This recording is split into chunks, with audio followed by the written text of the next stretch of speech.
Welcome to my channel judiciary prep hub. देखिए, काफी students ने मुझसे कहा था कि जो जेएलओ एग्जाम हो गया फिर आरजीएस का एग्जाम हो गया उसमें इंग्लिश भी पूछी जाती है। तो जिस पैटर्न से आप हमें ये जो एक्ट करा रहे हैं इंग्लिश और हिंदी दोनों का कॉम्बिनेशन लेकर आप हमें इंग्लिश भी ऐसे कराइए। तो ठीक है, आज हम करने वाले हैं कोऑर्डिनेशन एंड सबऑर्डिनेशन। ठीक है, और कुछ इंपॉर्टेंट इडियम्स हैं जो मैंने ऑलरेडी वीडियो अपलोड कर दिया है। देखो, इंग्लिश को थोड़ा सा जो कॉम्प्लिकेशंस आते हैं स्टूडेंट हिंदी मीडियम स्टूडेंट को, वो इसलिए आते हैं क्योंकि वो इंग्लिश को जब पढ़ते हैं तो वो बिल्कुल प्रॉपर इंग्लिश में जो उनका डेफिनेशन होता है या फिर जो समझाने का तरीका होता है वो प्रॉपर इंग्लिश रहता है, सारी बातें उनके सर के ऊपर से चली जाती है। तो मैंने इंग्लिश को जो समझाया है थोड़ा सा हिंदी मीडियम में और थोड़ा सा इंग्लिश मीडियम में, दोनों ही लैंग्वेजेस में मैंने आपको समझाने का ट्राई किया। और आप देखना, आप जब इस वीडियो को लास्ट तक देखेंगे आपको समझ आएगा कि कोऑर्डिनेशन एंड सबऑर्डिनेशन का जो हमारा ये जो एस्पेक्ट है हमने बहुत अच्छे से कवर किया है। देखिए, आरजेएस में भी पूछा जाता है, जेएलओ के एग्जाम में भी पूछा जाता है और बहुत से कॉम्पिटिटिव एग्जाम है जिसमें कोऑर्डिनेशन एंड सबऑर्डिनेशन आता है, लेकिन इस तरीके से आपने नहीं पढ़ा होगा। स्टार्ट करते हैं। देखिए, कोऑर्डिनेशन एंड सबऑर्डिनेशन बेसिकली क्या है, तो देखिए कोऑर्डिनेशन क्या है। Coordination is a type of conjunction. Coordination क्या है, ये एक प्रकार का कंजंक्शन होता है। और कंजंक्शन का मतलब क्या होता है, दैट जॉइंस टू और मोर equal rank words, equal rank phrases, equal rank of और इंडिपेंडेंट क्लॉजेस। तो कोऑर्डिनेशन क्या है, ये एक प्रकार का इंजंक्शन है जो क्या करता है, जब दो या दो से अधिक क्या है, समान स्तर के शब्द हैं या फिर दो या दो से अधिक समान स्तर के क्या है, वाक्यांश हैं, या फिर दो स्वतंत्र वाक्य हैं, अब उनको जोड़ना है। तो अब जब हम उन दोनों शब्दों को जोड़ेंगे, दोनों वाक्यांशों को जोड़ेंगे, दोनों स्वतंत्र वाक्यों को जोड़ेंगे, तो जो वर्ड उसको जोड़ रहा है उसी को हम कहते हैं कोऑर्डिनेटिंग कंजंक्शन।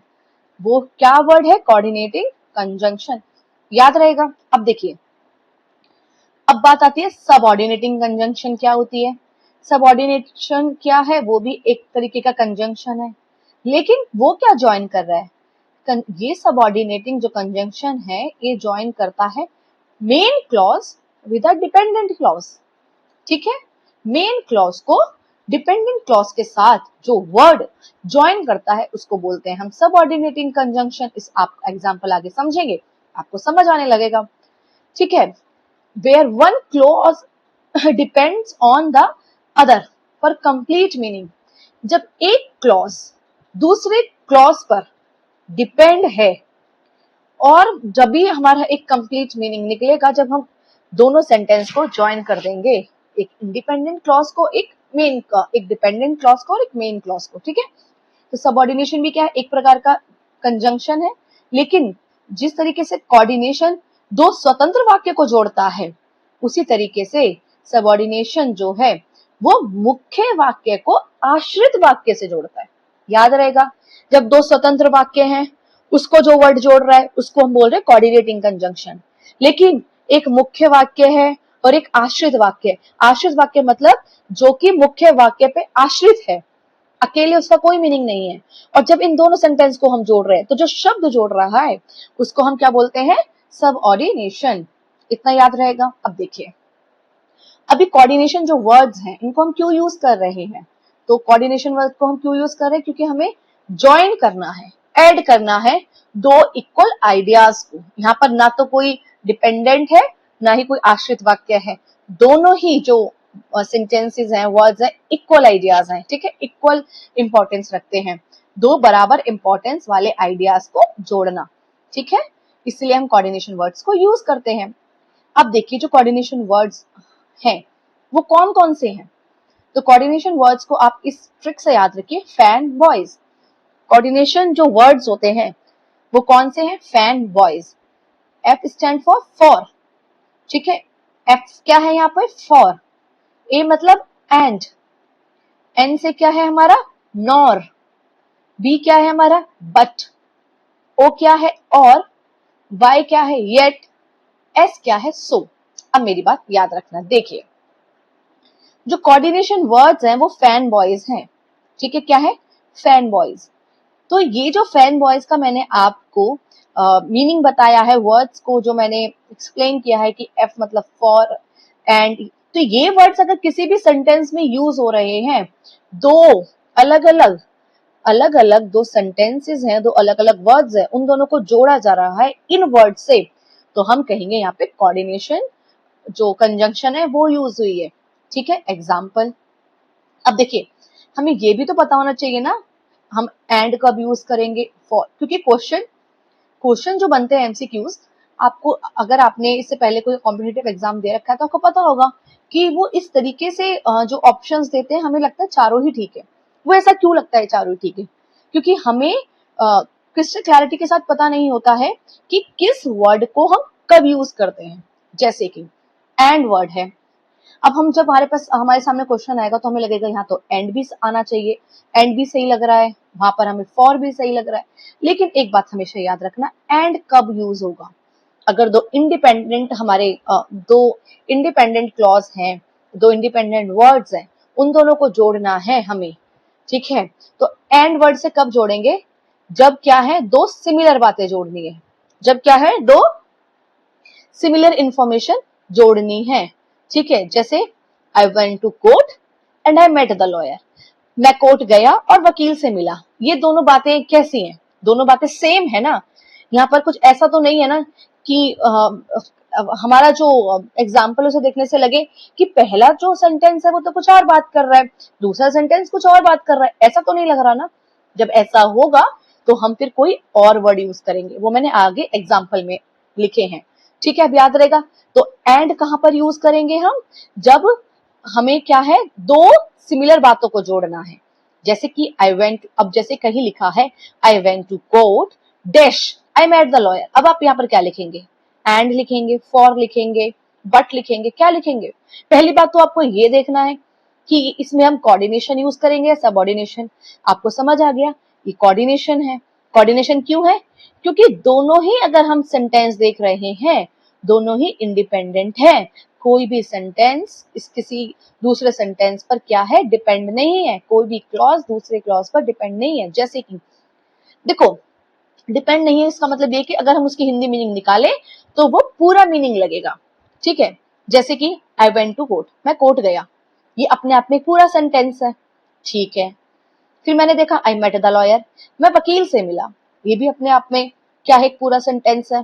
तो अब ये दोनों पूरे सेंटेंस है, कोई किसी पर डिपेंड नहीं है। इसका मतलब ये कोऑर्डिनेशन जो है, इसमें कोऑर्डिनेशन कंजंक्शन का यूज होगा, सबऑर्डिनेशन कंजंक्शन का यूज नहीं होगा, क्योंकि दोनों ही इंडिपेंडेंट क्लॉज हैं।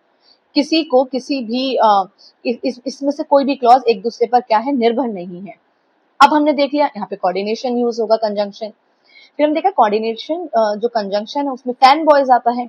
अब हम एक एक चीज लगा के देखेंगे। अब हम पहले ये देखेंगे, I went to court I met the lawyer, ये दोनों सेंटेंस कैसे हैं? ये दोनों तो सेम ही बात बता रहे हैं। कोई विपरीत बात, ये सेंटेंस क्या इस सेंटेंस के विपरीत बात कर रहा है? I went to court I eat momos there, कोई ऐसा कोई बात कर रहा है जो मतलब दोनों अलग बात शो कर रहे हो? नहीं ना। I went to court I met the lawyer, similar बात है ना, इसलिए हमने यहाँ पर एंड यूज किया। ठीक है, दोनों एक्शन क्या है, इक्वल इंपॉर्टेंस के हैं यहाँ पर। अब है बट, कहां पर यूज करेंगे? अब हमें क्या है, दो सेंटेंस मिले, ठीक है, या दो वर्ड्स मिले, अब हमें उन्हें जोड़ना है। तो सबसे पहले हम ये देखेंगे कि जो दो सेंटेंस हम जोड़ रहे हैं दोनों ही इंडिपेंडेंट है, एक दूसरे पर क्या है, डिपेंड नहीं है। पहले हम ये देखेंगे। अब हमने क्या देखा, बट कहां पर यूज होगा? बट यूज होगा जहां पर यूज फॉर कॉन्ट्रास्ट और अपोजिट आइडिया। देखिए, बट वहां पर यूज होगा जब हमें दो उल्टी बातों को एक साथ जोड़ना है। समझ आ रहा है? दो अलग अलग बातें हैं, उनको एक साथ जोड़ना है। जब हमने सिमिलर बात जोड़नी थी हमने एंड लगा दिया। अब हमें दो अलग अलग बातों को जोड़ना है, तब हम क्या लगाएंगे, तब हम बट लगाएंगे। जैसे कि आई वॉन्ट टू गो, मैं जाना तो चाहता था पर मैं बीमार था। दोनों बातें अलग अलग हो गई ना, क्योंकि मैं एक तरफ तो मैं ये कह रहा हूं कि मैं जाना चाहता था, दूसरी तरफ मैं ये बोल रहा हूं कि मैं बीमार था। ये दोनों बातें कैसी हैं, अलग अलग हैं, लेकिन हमें इसको जोड़ना है। इसको अब कैसे जोड़ा जाएगा, एंड लगाकर? नहीं, एंड तो हम तब लगाते जब दोनों बातें क्या होती, सिमिलर होती। ठीक है, दोनों बातें सिमिलर होती, सिमिलर नहीं है, कॉन्ट्रास्ट है, दो अलग अलग बातें हैं। ठीक है, पहला उसका आइडिया है और दूसरा उसका अपोजिट सिचुएशन है। वो पहले में बता रहा है कि मैं जाना चाहता था, दूसरे में उसे अपोजिट सिचुएशन बता दी, मैं बीमार था। अब जो इंसान बीमार है वो नहीं जा पाएगा ना, तो यहाँ पर क्या यूज होगा, I wanted to go but I was sick. याद रहेगा। अगर देखो इस वीडियो को जब आप पूरा देख लें तो दोबारा एक बार इस वीडियो को जरूर और देखना, ठीक है। और मुझे कमेंट बॉक्स में जरूर बताना कि अगर मैं इस तरीके से आपको समझाऊं तो आपको समझ आ रहा है, मैं इसी तरीके से आपको चीजों को बताऊं, ठीक है। आपको ये बात मुझे बतानी है ध्यान से। अब देखिए और कहाँ यूज होगा, जो हमारा और वर्ड है ये कहाँ यूज होगा। तो देखिए और वर्ड को हम यूज करेंगे जब हमारे पास क्या है, दो सेंटेंसेस है, दोनों क्या है, ऑप्शंस में है। या तो दो वर्ड्स है, उनमें से एक हमें चुनना है, मतलब ऑप्शन है हमारे पास, उसके बीच में हमें अगर लगाना है तो हम और लगाते हैं। ऑप्शंस में हम क्या लगाते हैं, और लगाते हैं। जैसे कि, और देखो ऑप्शंस है और हमें एक चुनना है। You can take tea dash coffee, तुम चाय या फिर कॉफी ले सकते हो। अब हमें एक चुनना है तो हम यहाँ पे क्या लगाएंगे, और। तो और कहां पर यूज होगा, जब दो ऑप्शन में से एक चुनना है। ये इजी है, ये सबको पता रहता है, ठीक है। तो रीजन क्या है, चॉइसेस है बिटवीन बिटवीन टू ऑप्शंस। अब है कि सो कहां यूज करेंगे। देखो ये हमारा कोऑर्डिनेशन सेंटेंस क्यों है, ये हमारा कोऑर्डिनेशन सेंटेंस क्यों है, क्योंकि यहाँ पर अगर आप देख रहे हैं तो क्या आप चाय ले सकते हैं, ठीक है, आप या फिर आप कॉफी ले सकते हैं।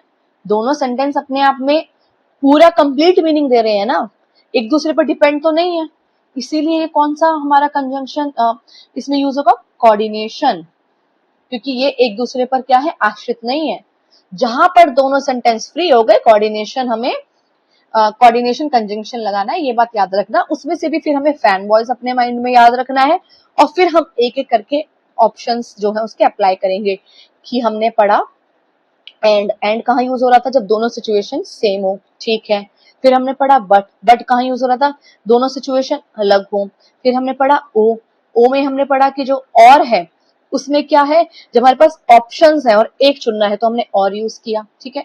अब है हमारे पास सो कब आएगा, देखिए सो जो यूज होता है वो होता है रिजल्ट के लिए, ठीक है। सो कहां पाएगा, जब हम इसको यूज करेंगे फॉर रिजल्ट, ठीक है। अब देखिए रिजल्ट बताने के लिए या फिर किसी चीज के कॉन्सिक्वेंसेस जो है उसको बताने के लिए। जैसे कि it was raining so I stayed home. देखो रिजल्ट ये है कि वो घर पर रहा, रिजल्ट क्या है, वो घर पर रहा। किस वजह से रहा, बारिश हो रही थी। तो अब देखिए बारिश हो रही थी, इसका रिजल्ट ये रहा, इसका कॉन्सिक्वेंस ये रहा कि मुझे घर पर रहना पड़ा। अब आप ये देखो, बारिश हो रही थी, ठीक है, इसीलिए मैं घर पर रहा, ठीक है। ये दोनों सेंटेंस कैसे हैं, बारिश हो रही थी मैं घर पर रहा, बारिश हो रही थी अपने आप में क्या है, एक कंप्लीट सेंटेंस है। मैं घर पर रहा, ये क्या है, अपने आप में कंप्लीट सेंटेंस है। अब हमें इन दोनों को जोड़ना है। अब हम लगा के देखेंगे, ऐसा हो सकता है बारिश हो रही थी पर मैं घर पर रहा, ये कोई सेंस नहीं है ना। बारिश हो रही थी पर मैं घर पर रहा, बारिश हो रही थी लेकिन मैं घर पर रहा, बारिश हो रही थी या पर मैं या घर पर रहा, नहीं, बारिश हो रही थी इसीलिए मैं घर पर रहा। अब आप देखेंगे इसीलिए आया है। अब जिसने कोऑर्डिनेशन सबऑर्डिनेशन नहीं पढ़ा वो बिकॉज लगा देगा, तो इसीलिए जैसे आपके माइंड में आता है आप लिख देते हैं because. It was raining because it was raining that's why, या कुछ भी। देखो जिनको नहीं पता कि बिकॉज तो कोई सेंस दे ही नहीं रहा, लेकिन हो सकता है ना कुछ ऐसा सेंटेंस दे दे वो हो तो कोऑर्डिनेशन, लेकिन आप जब सेंस वाइज उसको यूज करें तो आपको बिकॉज भी ठीक लग रहा है, ऐसा नहीं होगा। बिकॉज हमेशा सबऑर्डिनेशन में यूज होता है। कोऑर्डिनेशन में अगर कोई रिजल्ट के लिए आप यूज कर रहे हैं आप सो लगाएंगे, ठीक है, क्योंकि दोनों सेंटेंस कैसे हैं, अपने आप में इंडिपेंडेंट है। अब दोनों कंप्लीट आपको सेंस दे रहे हैं। अब आपको दोनों को जोड़ना है, बारिश हो रही थी मैं घर पर रहा, बारिश हो रही थी इसीलिए मैं घर पर रहा, इसलिए हम यूज करेंगे so. It was raining so I stayed home, ठीक है। रीजन क्या है, क्योंकि जो सेकंड पार्ट है उसका रिजल्ट है, सेकंड पार्ट जो है रिजल्ट है फर्स्ट पार्ट का। इसको याद रखना, 2-3 बार अगर आपने लगातार वीडियो देख ली ना, आपको बहुत अच्छे से कोऑर्डिनेशन सबऑर्डिनेशन समझेंगे और आप कभी भूल भी नहीं पाएंगे, ठीक है। अब फॉर कहाँ यूज होगा, फॉर क्यों आएगा? अब देखिए फॉर को यूज करना थोड़ा सा डिफिकल्ट है, इसको समझो। मैं सिर्फ अभी कोऑर्डिनेशन सेंटेंसेस की बात कर रही हूँ। फॉर का यूज कब होगा? देखो, फॉर का यूज हम करते हैं कारण बताने के लिए। इस चीज के लिए, कारण बताने के लिए for is use to give reason. जैसे कि आई वॉज टायर्ड, मैं थका था, ठीक है, और उसने रीजन क्या बताया थकने का? क्योंकि उसने पूरे दिन काम किया। अब दोनों सेंटेंस क्या है? मैं थका हूं या मैं थका था, ठीक है। ये अपने आप में कंप्लीट सेंटेंस दे रहा है, आपको कंप्लीट सेंस दे रहा है। मैंने पूरे दिन काम किया या मैं पूरे दिन काम करता रहा, ये भी अपने आप में क्या कंप्लीट सेंस दे रहा है। अब आपको दोनों को जोड़ना है, तो सबसे पहले आपने माइंड अप्लाई किया, अच्छा ये दोनों जो सेंटेंसेस हैं इंडिपेंडेंट है, एक दूसरे पर डिपेंड नहीं है, तो इसको तो जोड़ेंगे हम किससे? कोऑर्डिनेशन, जो कोऑर्डिनेट कंजंक्शन से, ठीक है। कोऑर्डिनेट कंजंक्शन में हमने देखा फैन बॉयज। अब हमने देखा उसने बताया है कि वो थका इसलिए है क्योंकि उसने पूरा दिन काम किया है, उसने रीजन बताया है अपने थकने का। अच्छा रीजन बताया है, तो रीजन बताया तो हम तो फॉर यूज करेंगे। तो रीजन बताने का जो हमारा कोऑर्डिनेशन कंजंक्शन यूज होगा वो होगा हमारा क्या? For. I was tired for I work all day. अब आपको ऐसा सुनने में लग रहा होगा कि नहीं ये सेंस नहीं दे रहा, आई was tired for I worked all day. आपको लगेगा मैं यहाँ पे यूज कर लेता हूँ आई was tired because I worked all day. आपको लगेगा यहाँ पे ना बिकॉज ज्यादा अच्छा लग रहा है। अच्छा क्या लग रहा है उस पर ध्यान नहीं देना, क्या आना चाहिए हमें उस पर ध्यान देना है। और क्या क्या आना चाहिए ये हमें तभी पता होगा जब हमने कॉन्सेप्ट को समझ रखा होगा, हमें पता होगा, ठीक है, कि ग्रामर के अकॉर्डिंग क्या रूल यहाँ पर अप्लाई होगा। तो हमने देखा पहले, सबसे पहले तो हम यही चेक करेंगे कि जो दोनों सेंटेंसेस हैं वो इंडिपेंडेंट क्लॉजेज है या फिर डिपेंडेंट क्लॉज है, उनमें से एक। हमने देखा दोनों ही जो सेंटेंस है वो क्या है? इंडिपेंडेंट है, स्वतंत्र वाक्य हैं दोनों। अच्छा ठीक है, स्वतंत्र वाक्य है तो उसको जोड़ेंगे हम फैन वॉइस से। फिर हमने देखा यहाँ पर कोई रिजल्ट की बात तो नहीं हो रही है कि क्या रिजल्ट रहा, या फिर कोई दोनों कॉन्ट्रास्ट की बात तो नहीं हो रही यहाँ पे, तो वो बता रहा है रीजन कि मैं थका हूं क्योंकि मैंने पूरे दिन काम किया है। अच्छा तो यहाँ पे रिजल्ट की बात हो रही, रीजन की बात हो रही है, तो यहाँ पर क्या आएगा? फॉर, ठीक है, यहाँ पर क्या आएगा? फॉर। अब देखिए, तो सेकंड पार्ट में रीजन जो है वो एक्सप्लेन कर रहा है, second part reason explains first. जो सेकंड पार्ट का रीजन है वो क्या एक्सप्लेन कर रहा है? फर्स्ट पार्ट को। अब ये है सबसे आ गया इंपॉर्टेंट येट। देखो येट और बट दोनों ही जो यूज होते हैं वो कॉन्ट्रास्ट की सिचुएशन में यूज होते हैं, जब अलग अलग बातें होती हैं दोनों ही वहां यूज होते हैं, लेकिन दोनों को अप्लाई करने का तरीका अलग है। बट हमने कहा अप्लाई किया? जब दो अलग अलग बातें थी वहां हमने बट यूज किया।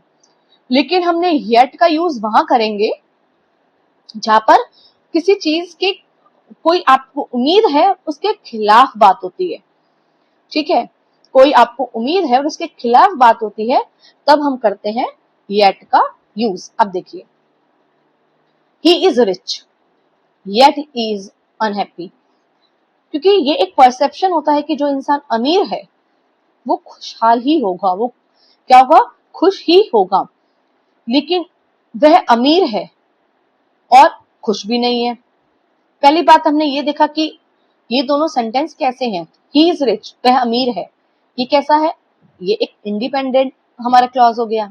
ही इज अनहैप्पी, ये भी अपने आप में पूरी करेक्ट जो है मीनिंगफुल सेंस दे रहा है, ये भी एक इंडिपेंडेंट क्लॉज है। अब हमें इन दोनों को जोड़ना है।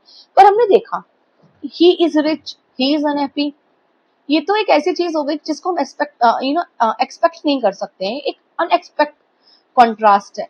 एक तो होता है एक्सपेक्टेड कॉन्ट्रास्ट, ठीक है, कि मान सकते हैं ऐसा हो सकता है ऐसा होता है, और एक होता है ऐसा कॉन्ट्रास्ट जिसको हम मान नहीं सकते।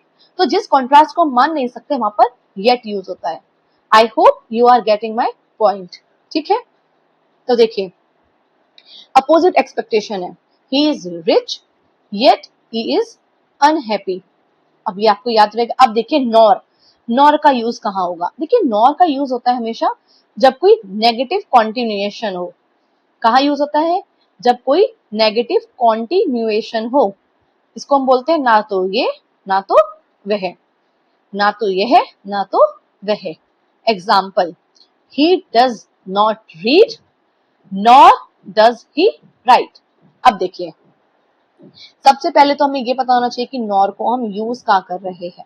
ठीक है, जैसे कि अगर आप अगर दो सेंटेंस हैं, वह ना पढ़ता है ना वह लिखता है, तो देखिए वह ना पढ़ता है ना वह लिखता है, ये दोनों आपको लग रहा है कंप्लीट सेंस दे रहे हैं। अलग अलग भी अगर हम इनको यूज करेंगे तो भी क्या है, कोई प्रॉब्लम नहीं है। ठीक है, अलग अलग अगर इसको हम यूज कर रहे हैं तो भी कोई प्रॉब्लम नहीं है, ये कंप्लीट सेंस दे रहे हैं। लेकिन फिर हमें कहा गया कि अब इनको आप जोड़ो, इन दोनों सेंटेंस को जोड़ो। हमने देखा यहाँ पे तो नेगेटिव यूज हो रहा है कि ना तो वो ये काम कर रहा है ना तो वो काम कर रहा है, तो इन दोनों को हम जोड़ देंगे नॉर लगा के। ठीक है, he does not read nor does he right. ठीक है, नॉर डज ही राइट, ना वह पढ़ता है। अब देखो यहाँ पे जो वर्ड यूज हो रहा है कैसे दिखा रहा है, और, लेकिन हमने क्या यहाँ पर एंड लिखा, he does not read and he does not right, नहीं, हमने क्या किया, नॉर लिख दिया, क्योंकि नेगेटिव कॉन्टिन्यूएशन है, बोथ नेगेटिव एक्शंस। अब देखो एग्जाम ट्रिक के लिए हम याद करते हैं, एंड कब कर रहे हैं, जब हमें एडिशन करना है। ठीक है, दो सेंटेंस को जोड़ना है सिमिलर सिचुएशन में। बट का यूज कर रहे हैं हम, कॉन्ट्रास्ट। बट को हम कहाँ कर रहे हैं यूज, जब कोई विपरीत सिचुएशन है, कॉन्ट्रास्ट है दो सेंटेंस में। याद रखना, ये सारे जो आप कोऑर्डिनेशन कंजंक्शन यूज कर रहे हैं, ये दो इंडिपेंडेंट क्लॉज को जोड़ने के लिए यूज कर रहे हैं। इसका मतलब दोनों सेंटेंस का जो सेंस आ रहा है, अगर एक साथ नहीं भी पढ़ेंगे तो भी कंप्लीट सेंस दे रहा है। जैसे कि ही इज रिच, ये तो कंप्लीट सेंस है।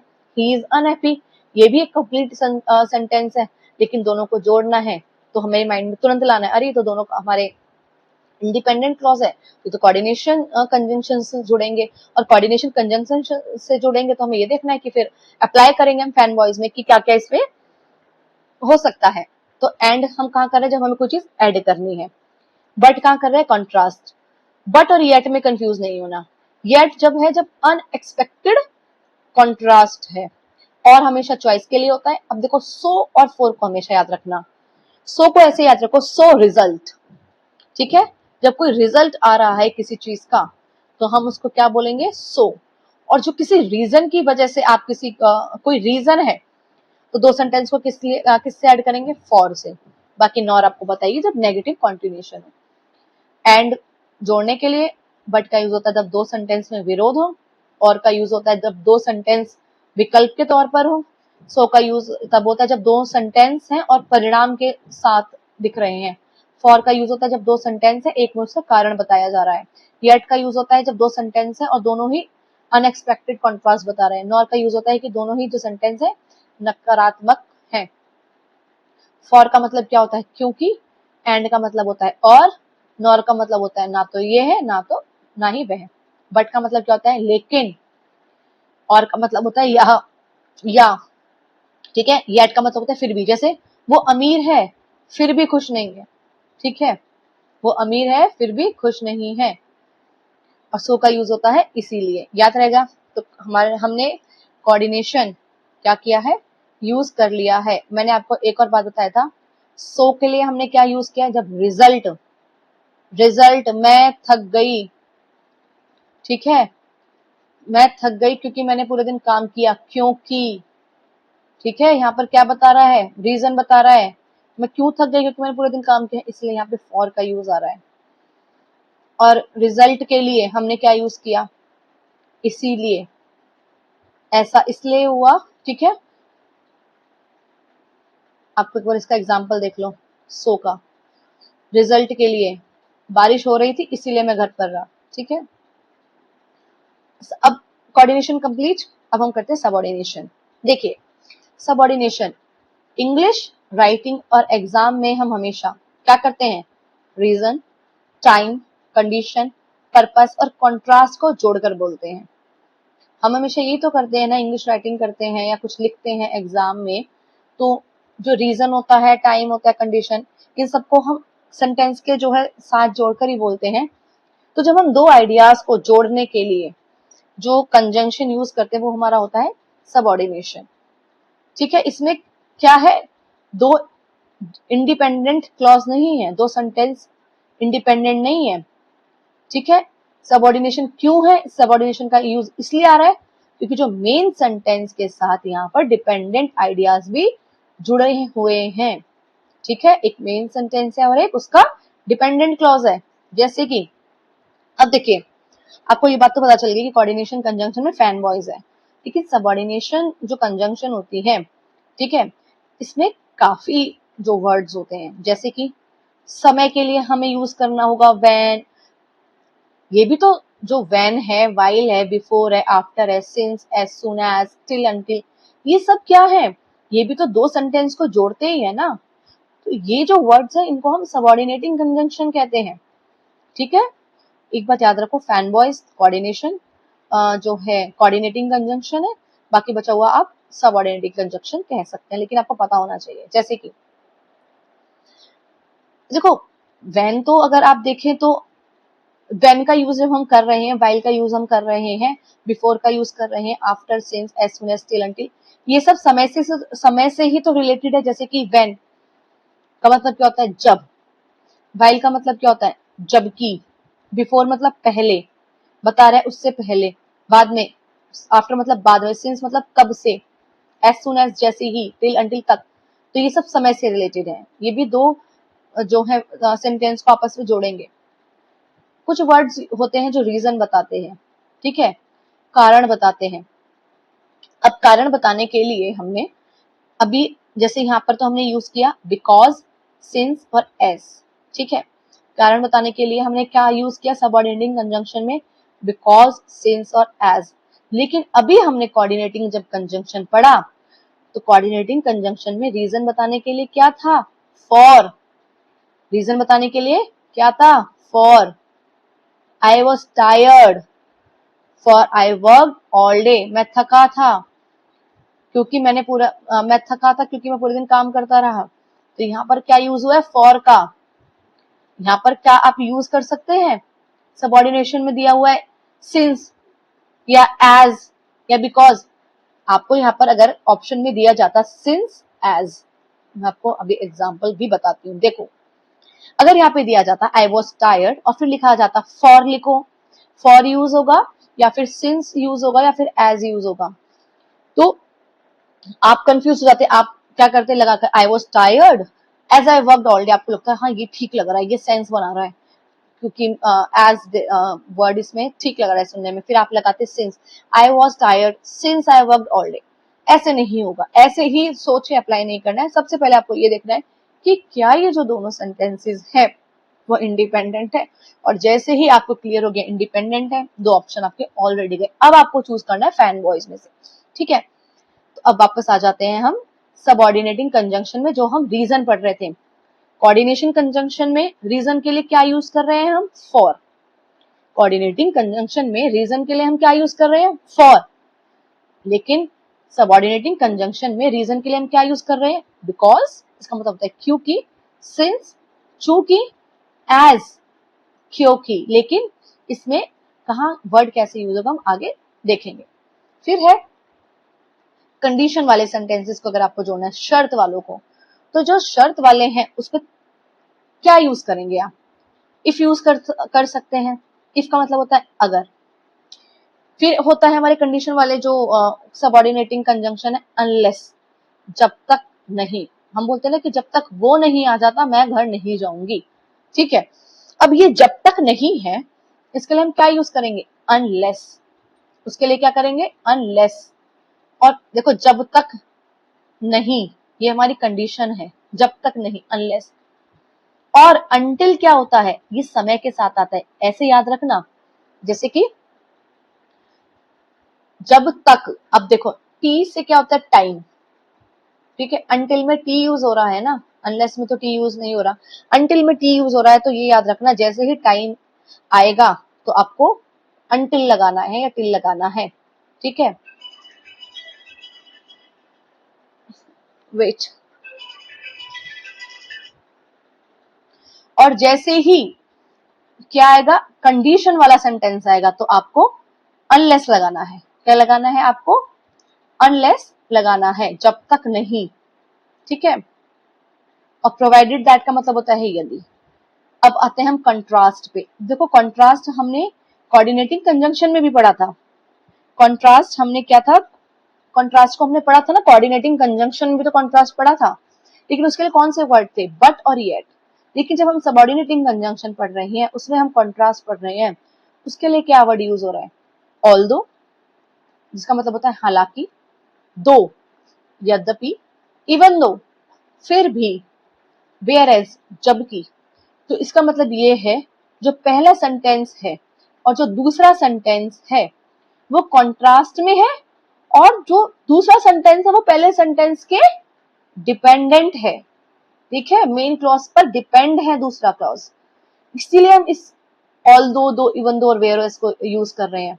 जबकि कोऑर्डिनेटिंग कंजंक्शन में क्या था, पहला सेंटेंस अपना अलग मीनिंग दे रहा है, पूरा सेंस दे रहा है, दूसरा सेंटेंस अपना कंप्लीट सेंस दे रहा है, और दोनों में कंट्रास्ट है और अब हमें जोड़ना है, इसलिए हमने बट का यूज किया, या फिर इसलिए हमने येट का यूज किया था। ही is rich yet he is unhappy. ठीक है, दोनों कंट्रास्ट में है लेकिन इंडिपेंडेंट है। यहां पर क्या है सबऑर्डिनेटिंग क्लॉज में, डिपेंड है दूसरा वाला सेंटेंस मेन क्लॉज की। फिर जब डिपेंड की बात आ गई तो फिर हम ऑल्दो यूज कर लेंगे, though, even though, whereas, लेकिन गेट और बट यूज नहीं करेंगे। I hope you are getting my point, आपको समझ आ रहा होगा। फिर है हमारा पर्पस। अगर कोई उद्देश्य है, दो सेंटेंस है उनमें से एक में जो सेंटेंस है वो किससे रिलेटेड, उद्देश्य से रिलेटेड है, तो फिर कैसे यूज करेंगे, सो दैट। देखो हमने कोऑर्डिनेशन जो कोऑर्डिनेटिंग कंजंक्शन थी उसमें सो अलग से पढ़ा था रिजल्ट के लिए। ठीक है, लेकिन जब हम सो दैट पढ़ते हैं तो वो सबऑर्डिनेटिंग कंजंक्शन में आ जाता है, जिसका मतलब होता है ताकि। इसका मतलब क्या होता है, ताकि। लेकिन कोऑर्डिनेटिंग कंजंक्शन में सो जो था वो ताकि का सेंस दे रहा था, नहीं, क्या दे रहा था वो, रिजल्ट बता रहा था।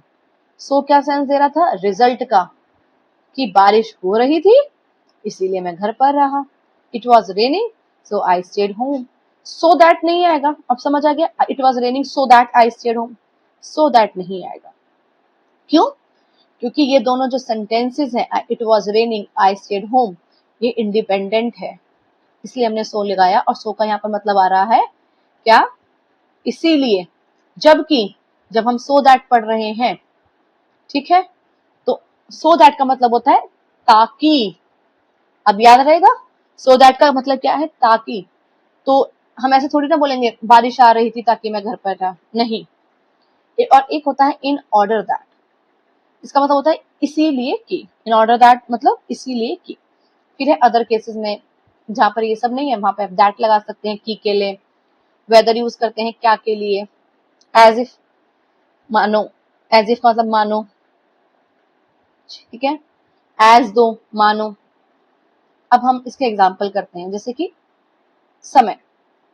अब व्हेन कब यूज होगा, हमने पढ़ा था ना व्हेन, व्हाइल, तो ये जो समय के लिए यूज हो रहे हैं अब ये कब यूज होंगे, ये देखिए। व्हेन का यूज तब होगा जहां पर एग्जैक्ट टाइम आपको बताया गया है, ठीक है, एग्जैक्ट टाइम पॉइंट बताया गया हो, वहां पे व्हेन का यूज होगा। जैसे कि I will call you when I reach home, तो उसने एग्जैक्ट जो है टाइम पॉइंट बता दिया ना, कि जैसे ही वो क्या होगा, घर पहुंच जाएगा, वो कॉल कर लेगा। तो ये, अब देखो, अगर मैं ये बोलूं मैं तुम्हें कॉल करूंगा जब मैं घर पहुंचूंगा, अब यहाँ पे जो है जब मैं घर पहुंचूंगा, क्या ये आपको कंप्लीट जो है सेंस दे रहा है, ये आपको कंप्लीट सेंस दे रहा है जब मैं घर पहुंचूंगा, नहीं। इसका मतलब ये मेन क्लॉज पे डिपेंड है, मैं तुम्हें कॉल करूंगा जब मैं घर पहुंचूंगा। अब यहाँ पे जब मैं घर पहुंचूंगा, ये कैसा जो है आपका सेंटेंस है, डिपेंडेंट सेंटेंस है, आश्रित वाक्य है, इसलिए अब हम देखेंगे कि इस पे तो यूज होगा सबऑर्डिनेटिंग कंजंक्शन। फिर हम देखेंगे टाइम बता रहा है और एक पॉइंट ऑफ टाइम बता रहा है, हम लगा देंगे when, I will call you when I reach home. ठीक है, अब वाइल का यूज करेंगे। देखो वाइल का यूज हम तब करते हैं जब दोनों काम एक ही समय पर हो रहे होते हैं, तो हम करते हैं वाइल का यूज जब साइमल्टेनियस एक्शंस होते हैं। जैसे कि वह पढ़ रही थी जबकि मैं खाना बना रहा था। ठीक है, अब ये दोनों सेंटेंसेस, पहली बात ये देखो कि ये दोनों सेंटेंसेस आपको इंडिपेंडेंट लग रहे हैं। वह पढ़ रही थी एक अलग सेंटेंस, जबकि मैं खाना बना रहा था, जबकि मैं खाना बना रहा था, ये आपको कंप्लीट सेंस दे रहा है? नहीं, आपको लग रहा है जबकि मैं खाना बना रहा था, इससे पहले जरूर कुछ होगा, इसलिए हम इसको जोड़ देंगे सबऑर्डिनेटिंग कंजंक्शन से।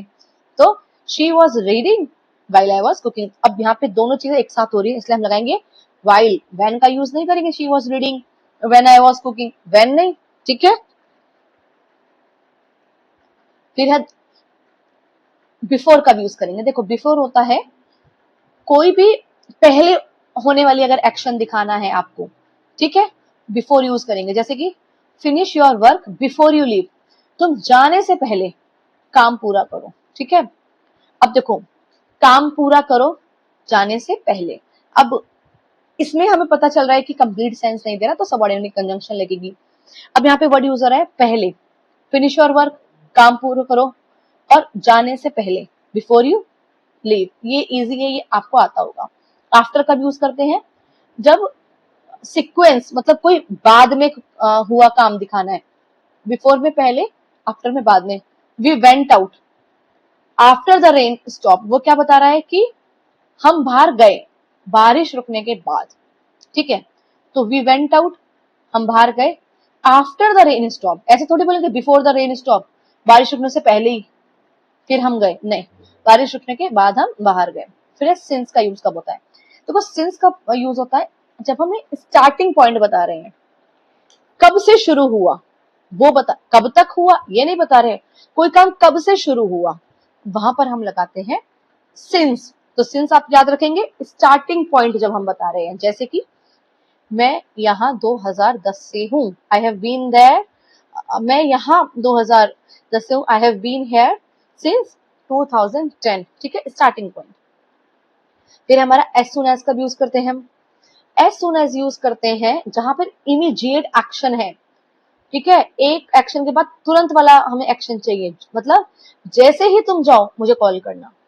अब हमने उसको यहाँ क्या बोल दिया कि इमीडिएट एक्शन करना है तुम्हें, जैसे ही तुम आओगे यहाँ पर मुझे कॉल करना, कॉल मी। अब यहाँ पर हम क्या, हमने पता लगे इमीडिएट एक्शन की बात हो रही है, call me as soon as you arrive, जैसे ही तुम आओ मुझे कॉल करना, ठीक है। फिर टिल अंटिल मैंने बताया टाइम से रिलेटेड होता है, ठीक है। अब देखिए वेट अंटिल आई रिटर्न, अब देखो ये जो टिल और अंटिल होता है ये एंड पॉइंट से रिलेटेड होता है, किससे? And point. सिंस क्या है? स्टार्टिंग पॉइंट, सिंस क्या है? स्टार्टिंग पॉइंट, और टिल क्या है? And point. जैसे कि वेट अंटिल आई रिटर्न, तब तक रुको जब तक मैं वापस ना आ जाऊं, तो उसने कब तक रुकने को बोला है? एंड पॉइंट तक, जब तक कि वो वापस ना आ जाए, याद रहेगा।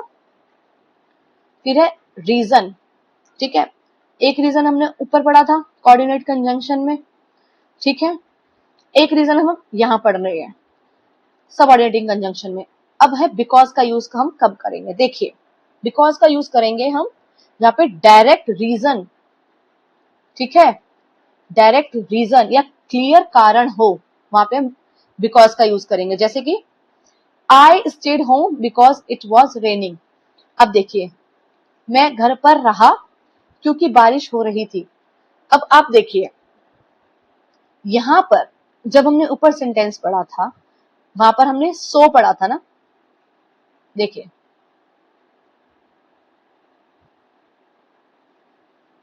It was raining complete sentence comma मैं घर पर रहा। अब यहाँ पे रेनिंग जो बारिश हो रही थी मैं घर पर रहा, दोनों कंप्लीट सेंटेंस है, इसलिए हमने, और यहाँ पे जो सेकंड पार्ट है उसमें रिजल्ट बताया गया है, मैं घर पर रहा, क्या बताया गया है? रिजल्ट बताया गया फर्स्ट पार्ट का, इसलिए हमने यहाँ पर क्या लगाया? सो। अब ये बताइए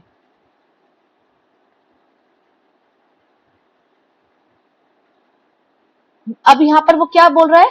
मैं घर पर रहा बिकॉज इट वॉज रेनिंग, ठीक है। अब ये बताओ यहाँ पर जो इट वॉज रेनिंग है, बारिश क्या इसकी वजह से हो रही थी क्योंकि वो घर पर, आज वो घर पर है इसलिए बारिश हो जाती है, ये रीजन होगा? नहीं, ठीक है, इसीलिए यहाँ पे सो का यूज ना होकर बिकॉज का यूज हुआ है, ठीक है, क्योंकि यहाँ पे जो डायरेक्ट रीजन है वो क्या है? जब डायरेक्ट रीजन है, क्लियर कारण है, तो हम यहाँ पर क्या यूज करेंगे? बिकॉज। अब देखिए since it was late we left, अब यहाँ पर क्या बताया गया है? जो फॉर्मल रीजन है प्लस स्टार्टिंग पॉइंट जो है उसका एक्सप्लेनेशन दिया है। उसने बताया क्योंकि हमें देर हो गई थी इसलिए हम चले गए, ठीक है। सिंस इट वॉज लेट, चूंकि देर हो गई थी, वी लेफ्ट, हम चले गए। तो हमें पता है फिर हम यहाँ पे बिकॉज तो नहीं लगाएंगे, क्यों? क्योंकि ये कोई डायरेक्ट रीजन तो नहीं है, एक फॉर्मल रीजन उसने बताया है, ठीक है। एक देखो बारिश होना डायरेक्ट रीजन है, लेकिन क्योंकि वो लेट हो गए थे कि फॉर्मल रीजन है, ठीक है। और उसने स्टार्टिंग पॉइंट को एक्सप्लेनेट भी किया है। फिर एज कब यूज होता है? एज होता है जब कोई सॉफ्ट रीजन है। देखो रीजन के भी जो है डिफरेंस बताए हैं उसने, ठीक है। रीजन के भी उसने क्या बताए हैं, डिफरेंस बताए हैं। देखो सो और बिकॉज में तुम लोग कंफ्यूज मत होना। यहाँ पर उसने आई स्टेड होम को प्रेफरेंस दी है, वहां पर उसने इट वॉज रेनिंग को प्रेफरेंस दी थी, और रिजल्ट उसने फिर बाद में बताया था। यहाँ पर रिजल्ट को जो है रिजल्ट से लेना देना ही नहीं है, यहाँ पे सिर्फ क्या है, रीजन बता दिया गया है। मैं तुम्हें एक बार और बता देती हूँ ताकि तुम इसमें कंफ्यूज ना हो, क्योंकि मुझे लग रहा है तुम कंफ्यूज होंगे। देखो सो, ठीक है, तो सो यहाँ पर हमने किस लिए यूज किया है? रिजल्ट के लिए, ठीक है। और यहाँ पर इट वॉज रेनिंग सो तो यहाँ पर उसने रिजल्ट क्या बताया? बारिश हो रही थी इसलिए मैं घर पर रहा। तो यहाँ पे सेकंड पार्ट इसका रिजल्ट है। और अगर मैं यहाँ पर आपको बताऊं, कोऑर्डिनेशन में जो रीजन के लिए यूज होता है फॉर, ठीक है। कोऑर्डिनेशन में रीजन के लिए क्या वर्ड यूज होता है? For.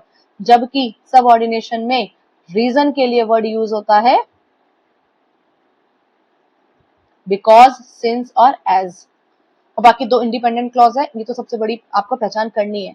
I didn't go as I was tired, मैं नहीं गया क्योंकि मैं थका था, ठीक है। तो ये लाइट रीजन है, बहुत सॉफ्ट सा रीजन है, मतलब कोई बहुत डायरेक्ट रीजन नहीं है। लेस डायरेक्ट देन बिकॉज, ठीक है। मैं नहीं गया क्योंकि मैं थका था, ठीक है। अब देखिए कुछ है कंडीशन वाले।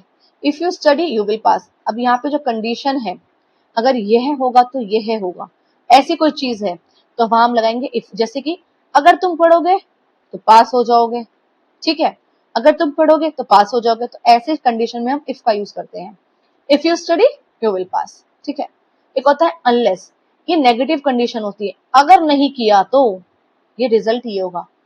अगर तुमने क्या अगर तुम नहीं पढ़ोगे तो फेल हो जाओगे, नेगेटिव बात आ रही है। इसमें क्या है? पॉजिटिव है, इसलिए हम इफ लगा रहे हैं। If you study you will pass, you will fail unless you study, तुम फेल हो जाओगे जब तक तुम नहीं पढ़ोगे, ठीक है। फिर है provided that you can go, provided that you finish work. तो प्रोवाइडेड दैट का मतलब होता है स्ट्रिक्ट कंडीशन है, ये शर्त आपको पूरी करनी ही है, तुम जा सकते हो यदि तुम काम पूरा करो। इसका मतलब तभी जाओगे जब काम पूरा करोगे, कंडीशन लगा दी।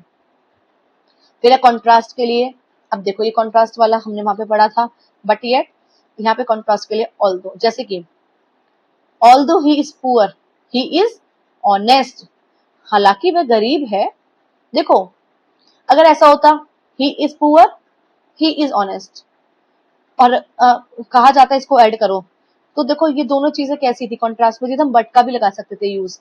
He is poor but he is honest. अब इसने ऑल्दो स्टार्टिंग में लगा दिया, ऑल्दो ही इज पुअर, इसका मतलब वो क्या कह रहा है कि ये अब एक सबऑर्डिनेट कंजंक्शन हो गई, वो डिपेंड हो गया ये जो एक सेंटेंस दूसरे सेंटेंस पे। हालांकि वह गरीब है अब अपने आप में कंप्लीट सेंटेंस नहीं है, तो उसके लिए हमें फिर दूसरा सेंटेंस चाहिए।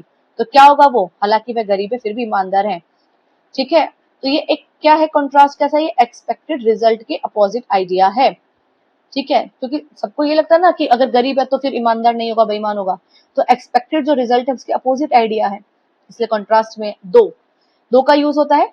सेम कॉन्ट्रास्ट है बट थोड़ा लेस फॉर्मल है, जैसे कि though it was raining we went out. अब देखो यद्यपि बारिश हो रही थी हम बाहर गए, बारिश होती है तो कोई बाहर जाता है? नहीं जाता ना। लेकिन यहाँ पर क्या है, कॉन्ट्रास्ट तो है लेकिन थोड़ा लेस फॉर्मल है। तो though it was raining we went out. फिर हमारा आता है इवन दो। इवन दो क्या है? Even though he was sick he came. Even though होता है एक स्ट्रॉन्ग कॉन्ट्रास्ट, बहुत स्ट्रॉन्ग अपोजिशन। अगर कोई बीमार है तो पक्का मतलब ऑलमोस्ट यही है कि वो नहीं आएगा, लेकिन हम इवन दो तब लगाएंगे जब हमारा स्ट्रॉन्ग कॉन्ट्रास्ट है कि वो बीमार था उसके बावजूद भी वो आया, तो ये स्ट्रॉन्ग कॉन्ट्रास्ट है तो हम इवन दो लगाएंगे। ठीक है। फिर है वेयरएज। वेयरएज का होता है जब हम कंपैरिजन करते हैं टू अपोजिट सिचुएशन में। ठीक है, दो अपोजिट सिचुएशन है उसमें हमें कंपैरिजन करना है, जैसे कि he is rich whereas I am poor. अब दो अपोजिट सिचुएशन है, क्योंकि वो तो वह अमीर है और मैं गरीब हूं, दो अपोजिट सिचुएशन है। अब हम दोनों में कंपेयर कर रहे हैं तो उसमें वेयर एज लगेगा। फिर है पर्पस, सो दैट। देखो सो दैट का जो हम यूज करते हैं क्योंकि एम या पर्पस अगर होगा उस चीज के लिए। ठीक है, जैसे कि मैं पढ़ता हूं ताकि मैं पास हो सकूं, तो पर्पस क्या है, पास होना। तो आप सो दैट का यूज कब करेंगे, जब क्या होगा, पर्पस होगा। I study so that I can pass. याद रखना, एम या पर्पस क्यों पढ़ रहा है वो, तो पास होने के लिए पढ़ रहा है, इसलिए हम सो दैट लगाएंगे पर्पस के लिए। In order that, in order that ये क्या है, ये एक तरीके का फॉर्मल पर्पस जो है एक्सप्रेशन है, जैसे कि वह मेहनत करता है ताकि सफल हो सके, ये एक फॉर्मल पर्पस है। ठीक है, he works hard in order that he may succeed, तो ये एक फॉर्मल पर्पस है। ठीक है, ये उसका एम है यहाँ पर। फिर है हमारा ये अदर्स, कि जिसमें दैट का यूज कब कर रहे हैं, दैट का यूज कर रहे हैं जब कोई स्टेटमेंट है या रिपोर्टिंग क्लॉज में हम करते हैं दैट का यूज। ठीक है, जब हम डायरेक्ट और इनडायरेक्ट स्पीच पढ़ते हैं उसमें जो रिपोर्टिंग क्लॉज होता है, I know that he is honest, मैं जानता हूँ कि वह ईमानदार है, तो दैट का यूज। वेदर का यूज करते हैं जब चॉइस या डाउट दिखाना है। देखो एक तो होता है ऑप्शंस में जब हम और का यूज करते हैं, वो डिपेंडेंट क्लॉज इंडिपेंडेंट क्लॉज होते हैं। एक हम यूज करते हैं, एक हम क्या यूज करते हैं, I don't know whether he will come. ठीक है, तो ये सबऑर्डिनेटिंग सेंटेंस है हमारा, सबऑर्डिनेटिंग कंजंक्शन का यूज होगा, क्योंकि एक क्लॉज इसमें क्या है, डिपेंड है, मुझे नहीं पता कि वह आएगा या नहीं आएगा, तो यहाँ वेदर। फिर एज इफ का हम यूज करेंगे, he talks as if he were a king, वह ऐसे बोलता है जैसे कि, या फिर मानो वह राजा हो, तो एज इफ क्या है, इमेजिनरी जब कंपैरिजन करते हैं आप, इमेजिनरी कंपैरिजन करते हैं, क्योंकि देखो वो वह ऐसे बोलता है मानो वह राजा हो। यहाँ पे कंपैरिजन जो करा जा रहा है वो एक इमेजिनरी थिंग का कंपैरिजन करा जा रहा है, किंग के साथ किया जा रहा है, जो कि वो नहीं है। एज दो का होता है मीनिंग एज इफ, बट थोड़ा सा फॉर्मल हो जाता है। शी लुक्स एज दो शी नोज एवरीथिंग, वह ऐसे दिखती है मानो से सब पता हो। ठीक है, फिर ये कुछ एमसीक्यूज हैं। ठीक है, ये एमसीक्यूज हम नेक्स्ट वीडियो में कवर करेंगे। चलो अभी कवर कर लेते हैं इसको। विच कंजंक्शन शोज एडिशन, एडिशन किस कंजंक्शन में होता है, कौन सी कंजंक्शन है, एंड। ठीक है, जो बट यूज होता है वो किस लिए होता है, कॉन्ट्रास्ट के लिए यूज होता है। सो किस लिए यूज होता है, रिजल्ट के लिए यूज होता है। और जब चॉइस होती है तब। फॉर किस लिए यूज होता है, रीजन के लिए। येट कब होता है, जब अनएक्सपेक्टेड कॉन्ट्रास्ट होता है तब। नॉर कब यूज होता है, जब नेगेटिव कॉन्टिन्यूएशन होता है। अब सबऑर्डिनेटिंग एमसीक्यूज है।